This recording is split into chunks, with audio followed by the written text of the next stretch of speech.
સમગ્ર દેશમાં અને ગુજરાત રાજ્યમાં સ્વચ્છતા હી સેવા અંતર્ગત સ્વચ્છ ભારત દિવસની ઉજવણી ગાંધી જયંતિના દિવસે કરાઈ અને ગાંધી જયંતિના દિવસે દેશના વડાપ્રધાન નરેન્દ્રભાઈ મોદી હવે દેશભરમાં રૂપિયા 10,000 કરોડથી વધુના એક અમૃત સ્વચ્છતા અભિયાન આયોજનનો પ્રારંભ કરાવેલ છે। દેશમાં સ્વચ્છતા અભિયાનના 10 વર્ષ પૂરા થવા આવશે અને લાખો અને કરોડો રૂપિયાનો ખર્ચ સરકાર દ્વારા સ્વચ્છતા અભિયાન અંતર્ગત કરાય છે, પરંતુ વાસ્તવમાં સ્વચ્છતા અભિયાન સફળ નીવડેલ છે ખરું? સ્વચ્છતા અભિયાન અંતર્ગત નગરપાલિકાઓને અપાતી ગ્રાન્ટ જે હેતુ માટે ફાળવાય છે તે હેતુ વાસ્તવમાં સિદ્ધ થાય છે ખરો?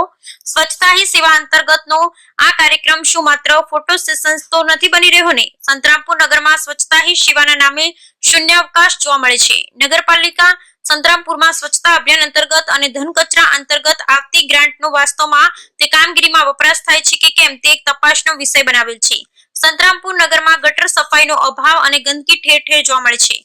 સ્વચ્છતા હી સેવાનું સૂત્ર સંતરામપુર નગરમાં સફળ નીવડેલ જોવા મળતું નથી અને નગરપાલિકા સંતરામપુર સ્વચ્છતા હી સેવા અંતર્ગતના આયોજનમાં સંપૂર્ણ રીતે ઊણી ઉતરેલી જોવા મળે છે। સંતરામપુર નગરમાં પોલીસ સ્ટેશન અને પ્રજાપતિવાસથી આગળ આવેલ હરિજનવાસ પાસેથી હિન્દુ સ્મશાન તરફ જતા રોડ પર અનેક રોડની બાજુમાં ગંદા કચરાના ઢગલા પડેલ છે અને આ રોડ પરથી હિન્દુ સમાજમાં મરણ પામેલ નગરપાલિકા સંતરામપુરના રથમાં અંતિમ વિધિ માટે આ ગંદકીથી ખતપતતા રસ્તે લઈ જવામાં આવે છે।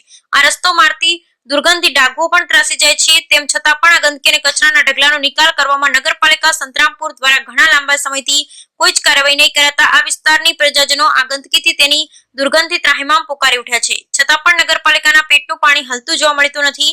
આ સંતરામપુર નગરપાલિકાને ધન કચરાના નિકાલ માટે લાખો અને કરોડો રૂપિયા ફળવાયા છે, તો પછી નાણાં જાય છે ક્યાં તે તપાસનો વિષય છે। નગરપાલિકા સંતરામપુરને ધન કચરા ઢોરવાડાના સ્વચ્છતા અભિયાન હેઠળ જે નાણાં ફાળવવામાં આવેલ છે તેનો અમલ આ નાણાં જ હેતુ માટે આપવામાં આવેલ છે તે માટે થયેલ છે કે કેમ અને તેની અંદર મિલીભગતથી કટકી કે ગેરરીતિઓ તો થતી નથી ને?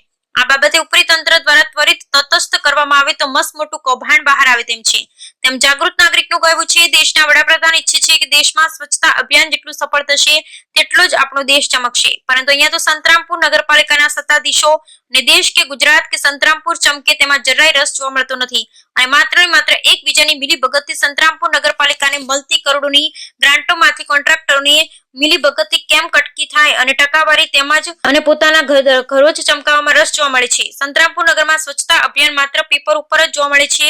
રાજ્યના મુખ્યમંત્રી અને શહેરી વિકાસ વિભાગ અને પ્રાદેશિક